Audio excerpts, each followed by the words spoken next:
Hello and welcome to Rule of Three's video review for Beyond Two Souls, a action adventure narrative thing from Quantum Dreams. With me today is just Sinister Impressions. How are you doing? Doing all right yourself? I'm doing great. So this is probably gonna be a short review because there's not much to talk about with Beyond because it's a very simple game. So the story of Beyond Two Souls is you play as a girl named Jodie, who is typical American, except she has some type of entity attached to her that can control people, mess with objects in the room. It's pretty much just a very angry ghost half the time. She is basically just her growing up, being dealt with the experiments done on with her, as well as what happens when she grows up, and just kind of her life story. And it's very depressing, and nothing ever goes right for her. The main character is I don't know. I like the story. Not as much as Heavy Rain story, I think. Probably because I think the choices in this one that you made didn't really play out as much as it did in Heavy Rain. I felt that. But on the whole, I mean, I thought it was a good narrative, though. I did want to, see how it ended and stuff. So that did keep me playing, which is always a good thing. Impressions?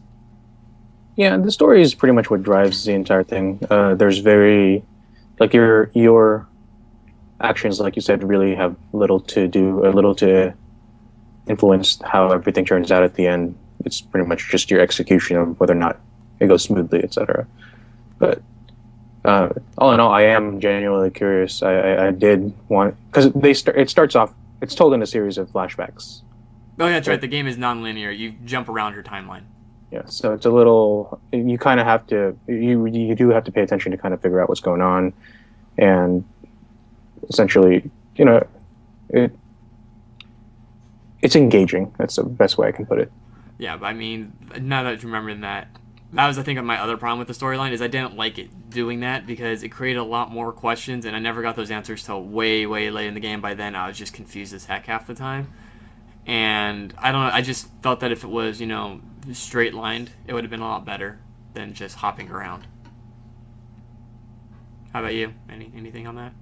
Yeah, no, that's essentially what I meant. Oh.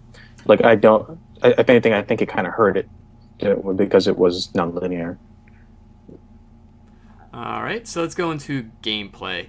And this is going to be very short because there's very little. Beyond Two Souls is pretty much just quick time events, and that's really it. And talking to people.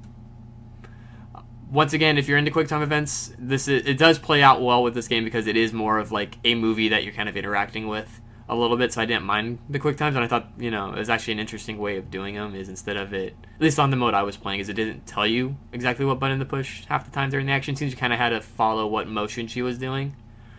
I thought that was kind of interesting. It made it a little bit more difficult to, do it right. But where, half the things you did in the game didn't really matter. In the long run, unlike Heavy Rain, I didn't feel, punished too much.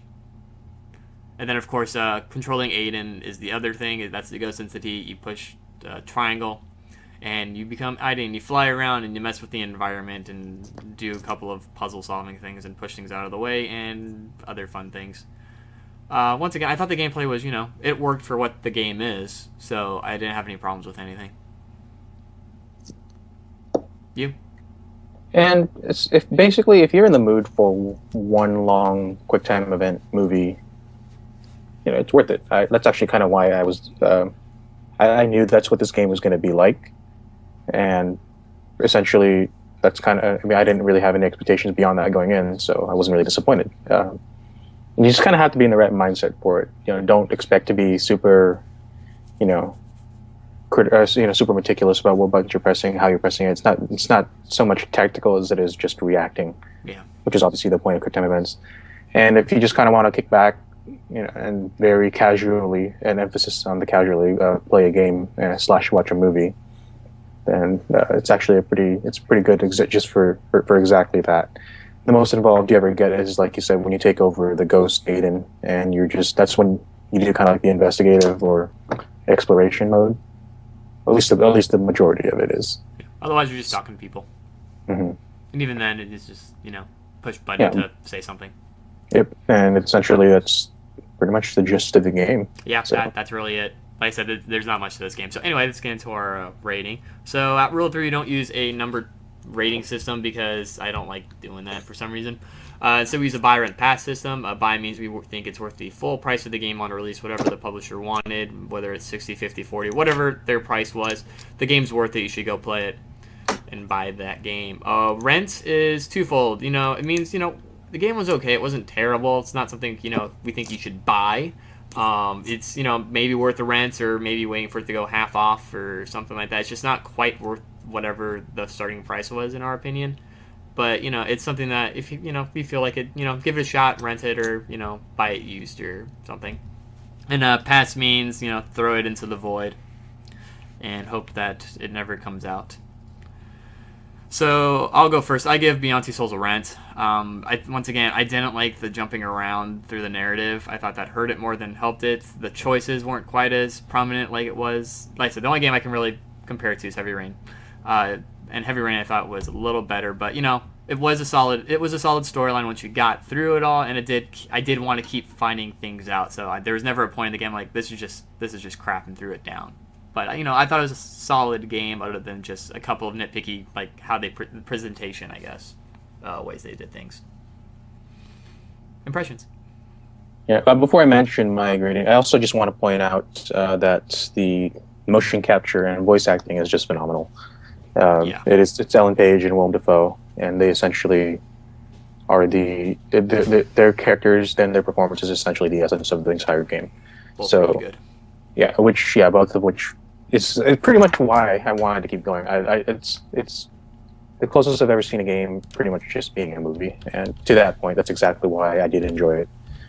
But as far as the rating is concerned, I do give it a rent. Not literally. I think it is worth owning, but definitely not at the full price that they're asking for. So I would wait till it goes down 40, maybe even half off, because to pay the full $60 for this, which is in essence hardly a game, whereas all the other ones out there at that price, there's infinitely more things to do where you're more involved, and I don't feel that an interactive movie is worth the $60 price.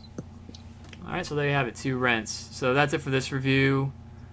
Make sure to leave comments below. I always enjoy reading them and getting some feedback on how we do, or if you play the game, what you guys think. I always enjoy reading those and trying to comment back. Make sure to subscribe to our channel, like us on Facebook and Twitter, all that good things. Next week will be Batman Arkham Origins, unless this goes up during my massive posting, which the next one's going to be Batman Arkham Origins. That'll be up either same time or the next week. But anyway, that's not the point. Thanks for watching, everybody. Make sure to do all those things, and always remember to trust in the rule of 3.